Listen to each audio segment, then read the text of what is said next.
This is a story of Bubbly, a friend from my school days. Bubbly was extremely talented and had great potential.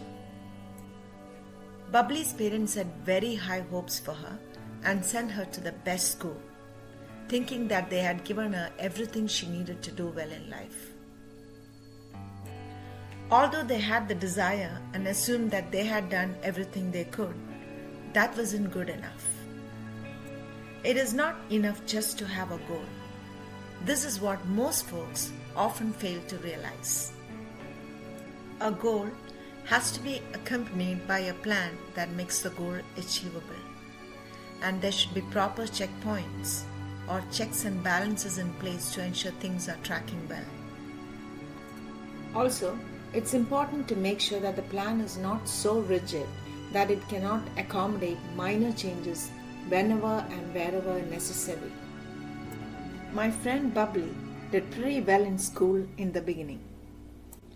People saw that she had great potential, but somewhere along the way, she lost her focus. She lost interest in her studies and began to fail many subjects.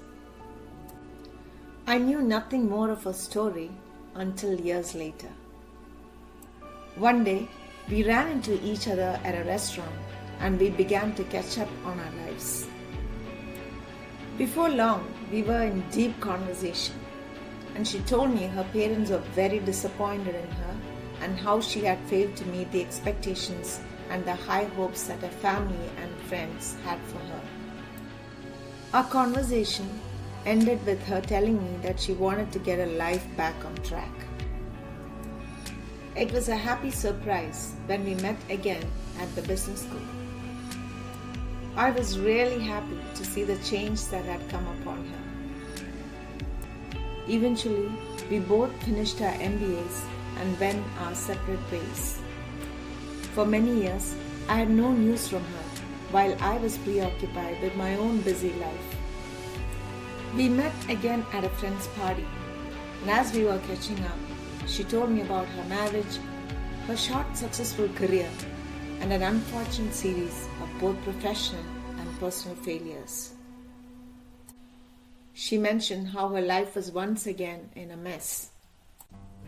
She told me that over her years of growing up, she felt neglected and grew into adulthood with a low self-esteem.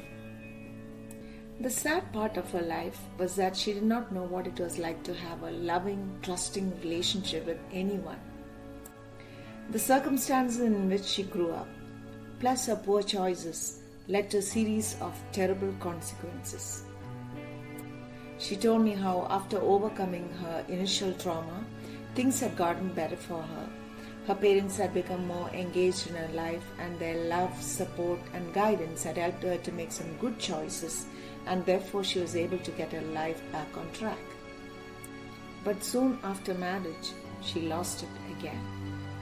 It was one thing that her parents were no longer involved in her life, another being that she was unprepared to face life's challenges. I parted with my friend once again, hoping that things would turn around for her. Bubbly's parents were involved in the early stages of her life and had great plans for her. But they had lost track somewhere along the way and failed to make informed choices on a consistent basis. As parents, it is very important that we choose to be cognizant of what is going on in the lives of our children. It is not enough that we have a good plan for our children. We need to make consistent choices to make sure that they are tracking in the right direction. Thanks for watching. This is an excerpt from my book, Choices.